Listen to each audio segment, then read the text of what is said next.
Against the chainsaw in our sixth match of the evening session here on day one of the Austrian Darts Open. And I, for one, think this has got the ingredients to be an absolutely classic, entertaining, story-producing moment on the European Tour. I really do. Something special could happen in this one. I'm not quite sure what yet. That will all be determined over the course of the next 15-20 minutes or so. But Roxy James Rodriguez, the oldest of the Rodriguez, is back on the European Tour. Qualified for this event in 2013, but was beaten in the first round by Nigel Hayden 6-4. Also qualified for the European match play in 2015 in Innsbruck as well, but lost to Kevin Painter in round one. But he did make the last 16 of a European Tour event 3 years ago, so this is not uncharted territory for him. But Jonny Clayton certainly is a very, very tough proposition. All smiles once again, Jonny Clayton, as you would expect, as we always know he does on the European Tour. Never looks to be in a foul mood, but Jonny Clayton has got a little bit of fight about him in his demeanour as well, when things don't start going to plan. Paul Nicholson alongside me. Jonny to throw first. Game on. Yeah, I echo your sentiments there, Rob. I'm thoroughly looking forward to this one. Jonny Clayton is just a player that I love to watch. 135. I think he's probably got the tag of the most underrated player in the PDC right now, and it's basically up to him to shoot forward and do more, because he has got everything in his locker. 85. But what I do like, Rob, is that little jig from Roxy. You know, these young kids coming through, they've all got something about them. They've got a little hook, whether it's a logo or a nickname or a dance. Well, Roxy's got both. And we answer the age-old question: who wins in a fight between a chainsaw and a ferret? Well, it's not a fight, but it's a dart match, and we will find out in the next 25 minutes who wins.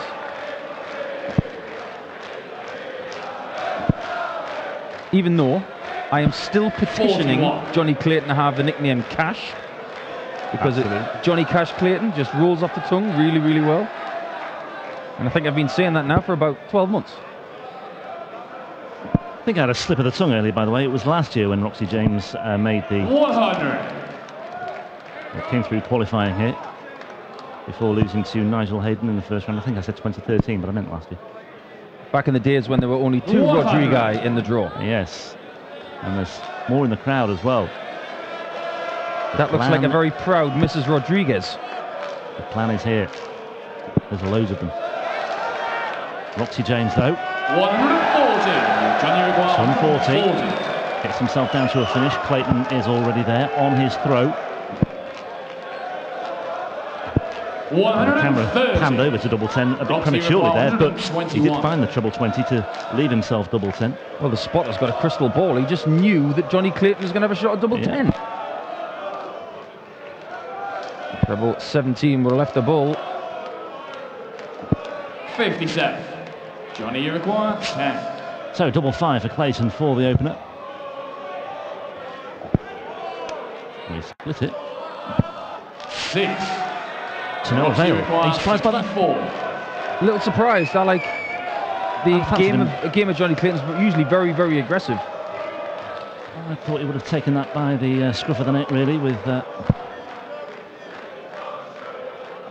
Rodriguez. Still got work to do here. Double 16 then. 32. Jonny, you require 4. Well, you left it, Jonny. It's up to you to hit it. 2 more clear darts here at double 1. Game shot on the first leg. Yeah, I said about his demeanour, didn't I? And how his Roxy to throw first. mood can quickly change. He's generally an all-smiles sort of guy, but when things start to frustrate him, you do know about it, put it that way. Yeah. But came through it unscathed in the end. 59. No need for alarm just yet for Roxy James Rodriguez. That was on the Clayton throw. Roxy James, the oldest of the brothers. 25, born in November of 1991. Has had a couple of achievements elsewhere. I mentioned his performances on the European Tour. The run to the last 16 of the European Darts Trophy 3 years ago was the pick of them, but semi-finalist in the World Youth Championship. in 2015, the year that Max Hock was champion. He beat Benito van der Pass in the last 16 as well that year. And he's done bits and pieces on the development tour as well. One semi-final appearance a couple of years ago. Is that RJ4 that we just seen on the camera? Stay tuned, folks. We haven't seen him in a few years. It's a dynasty. There are more Rodriguez than the New England Patriots have Super Bowls. 140. Well, Jonny Clayton showed about as much emotion at the end of the last leg as you ever see from him pretty much on the dartboard. But he came through unscathed in qualifying against Andy Bolton. And 58. Jonny, you require 161. At the moment, he's bossing this game. He looks the most likely to hit trebles. Is he going to go for this? Oh, did you know? 36. You cheeky little ferret. Yeah, happy to go for that one in an aggressive manner, but wasn't aggressive enough to go for double five earlier. Anyway. 100. Jonny, you require 25. Whatever you like, really. 988. Yeah, he does like this corner. And that's why she's right in the corner again. Jonny Clayton. Yeah, Kurt Bevins just had to double check that hadn't gone next door. Game on. Unless Clayton hadn't bust his score, but he's opened up a 2-0 lead here. Well, if you're going to put someone into the Lions' den and take on 125. the Home Nation qualifier, I think Jonny Clayton's very close to the top of that list, because he's not going to rile the crowd up by doing something silly. He's just going to go up there and do his thing. Whether he wins a leg, whether he loses a leg, he's not going to show anything to the crowd. And that's why the crowd are singing generic chants right now, because he's not giving them any ammunition. Absolutely. He's doing a really good job here, Jonny Clayton, so far. Mentioned the fact that he didn't qualify for the event in Hamburg recently, but domestically he's been doing really, really well. Solid stuff. Made the quarterfinals of 3 successive Pro Tour events recently. Players' Championship 10, 11 and 12. The one in Wigan, the 96. First one in Wigan there, the 10th Players' Championship event, he beat Adrian Lewis before a 6-0 defeat by Gary Anderson. So that was a tough little run for him, but he came through against one former world champion, but not the other. Although his best performance remains that run to the semis at Players' Championship 12 last summer. And again, he lost to Gary Anderson 6-0. Well, let's not forget, Jonny Clayton is the champion of champions. He is. And he has to defend that title very soon. 96. Tough one to win that. Yeah. Best of 3 all the way. Just still have to remind himself that he's only in his 3rd year as a professional, having joined the Pro Tour in 2015. He won a tour card on the final day of Q School back then. It's been a really transition. And it was nice the way he beat Gerwin Price in the World Championship, didn't he, last December? And it was a meeting of 2 players who've come through a very similar path and a very similar route to the PDC circuit. Roxy require 109. Former teammates. Slightly different players when it comes to demeanour and aggression. In terms of the transition they've made, the career change they've made, it's well, it gives hope to many people, really, that you can 77. You can make the switch. Jonny, you require 56. Well, Roxy didn't make the switch to double 16 successfully. Jonny Clayton, can he switch to 10s and win? Yes, he can. And he keeps the crowd silent. Yeah. Well, that is Roxy to throw first. Game on. Well, Daryl Gurney awaits the winner of this one, and as things stand, it looks as though it will be the Welshman going through to meet Super Chin tomorrow in the 2nd round. Well, Jonny Clayton has the game to trouble someone. He can lift his level to that 44. MVG style level of the 108, the 110. But I remember a game last year where Jonny Clayton played Jelle Klaassen in Sindelfingen. 81. And Jonny Clayton missed nothing. 100 plus average, and his doubles were exemplary. So if he can have that kind of performance to finish this game off, and potentially against Gurney, he gets confidence, he can go on a run. We talked about the other side of Jonny Clayton. That was evident to a certain extent in Gibraltar when he played Tristan Pipe in the 1st round, and he just felt there was some antics on stage that he didn't really fully appreciate, and he didn't feel were in keeping with the game, or the spirit of the game.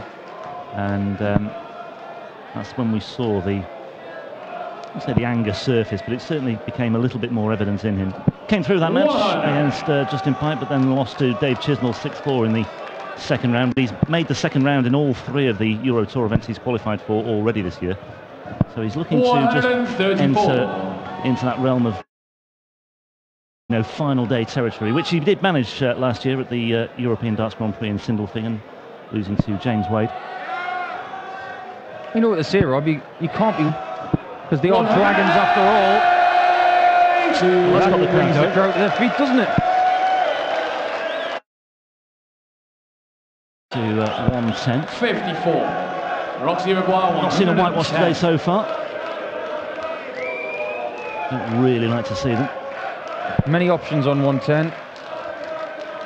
91 left, and tops is his target. Beautifully done.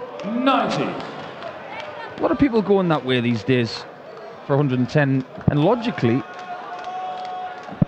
it's not the best shot, but for some reason people like it. 140. Roxy Maguire 20. Maybe because it leaves double top as a really clear target and nothing will obstruct it. Double 10 for Roxy to get on the board. Rodriguez is off the mark, and 1-2 on their feet as well. 25-year-old here. 100.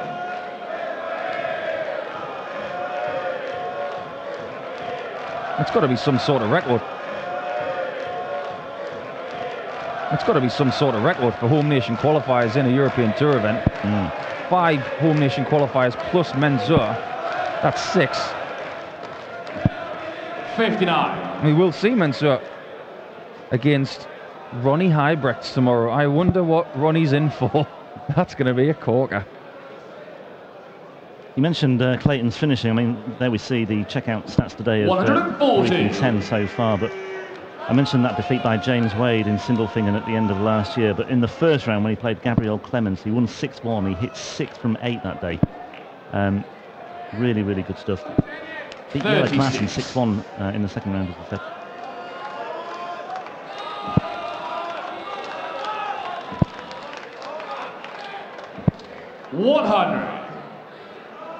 And Johnny's one of those guys that doesn't fiddle with his equipment too much. He's got a formula that works. And he stands to the left of the hockey. 96. Jonny Uruguay 161. 161. There's only one way to get this, really. And that could be the... But he's going to go for this, you know. Because he did it earlier in the match. He wants that big finish. Yeah, the ball was missed. He hit 7 instead. 60. Jonny Uruguay. I say there was only one way to get 161. There's actually more ways, but really 161 with the treble 17 option is the only way to go. The only way to go for this leg is double 16, and there it is. 4-1 Jonny Clayton. The Ferret is outrunning the chainsaw. To throw first. Game on. Well, he's never really got going in this match, to be honest, Rodriguez. It's been a difficult one for him to get involved in. Clayton's just not given him the 100. opportunities. Even though, I mean, there's room for improvement from Clayton here, don't get me wrong. 4 from 13 on his doubles. Average of just below 90, but 95. just seems to have something well at just the right times, and Rodriguez just has not been given that amount of encouragement. Averages of 81 don't really help either. 60. We always felt that Roxy's average game really needed to be lifted to beat Jonny Clayton, because 100. he's not going to give you much. Yeah. Well, Clayton's had 15 visits of 100 or more, and Roxy James has had 7. That's the difference. Okay, he's had 180 as well, but that is the crucial difference. And okay, bang on cue, he's rattled in another for good measure, but Jonny won't be pressing the panic button just yet. It's on the Rodriguez throw here. 95. Roxy Uruguay 161. It's a better leg. 340 scored from 9 darts is good darts. He's got to utilise the switch now and leave this handy, because Jonny Clayton, 42. if he puts in a big one here, it's a totally different leg. Yeah, 42 scored there. That's the thing with Rodriguez, just underlining what I was saying. You know, he's had moments where he's had a couple of 180s, a couple of tongue 40s as well, but Roxy either side of it has not been a great deal. And Clayton's back in the frame here. He's just been creeping up on him while Roxy makes that one mistake. And the likelihood is 59. Jonny Clayton's going to get a shot at a double here. And he will expect to. Treble 18 will give him a shot at tops. Brilliant. 94. Roxy requires a long way below the wire. Yeah, he won't be happy with that effort. I don't think tops has been his friend in this game, really. But it's going to have to be Roxy's friend. Big step over to the left-hand side there for Roxy. Oh, well, too much. You can look at the angle of the way the dart has gone on the board, and I am shocked that he didn't go to the right-hand side. I am amazed. Well, he did take a big step over, didn't he? On the sixth leg, Jonny Clayton. It's no coincidence that leg is Jonny to throw first.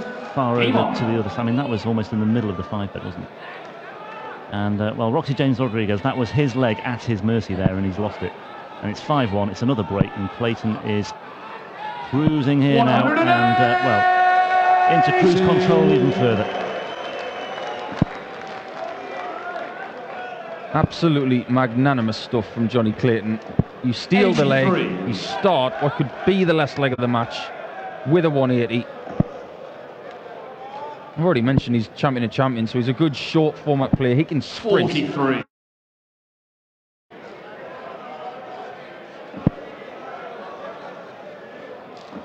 Sixty.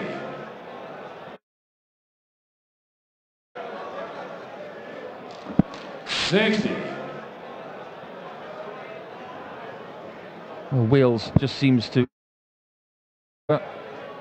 we could reel off so many greats, but right now we're talking about the likes of Gerwyn Price. We're talking about Jonny Clayton. We could reel off so many greats, but right now we're talking about the likes of Gerwyn Price. We're talking about Jonny Clayton. And it's great to see Mark Webster playing great again. Yeah, we're talking about Jamie Lewis as well, just scoring against Van den Berg. That was a really good, dogged performance, I thought, by Jamie Lewis. You know, it was every leg went to throw against a really difficult opponent, but he just kept plugging away. And even though Van den Berg kept on coming back at him, he just stayed focused and held his throw 6 times. Jamie Lewis's attitude is nothing short of perfect sometimes. And double 12 and double 6 for the match. Game shot. It's all over. And the fire in the belly of the Welshman takes out RJ number 1. And there's only one standing. And you wouldn't want to be Richie Edhouse in the last game of the night, because he is the one who could potentially knock all of the Rodriguez out of this tournament.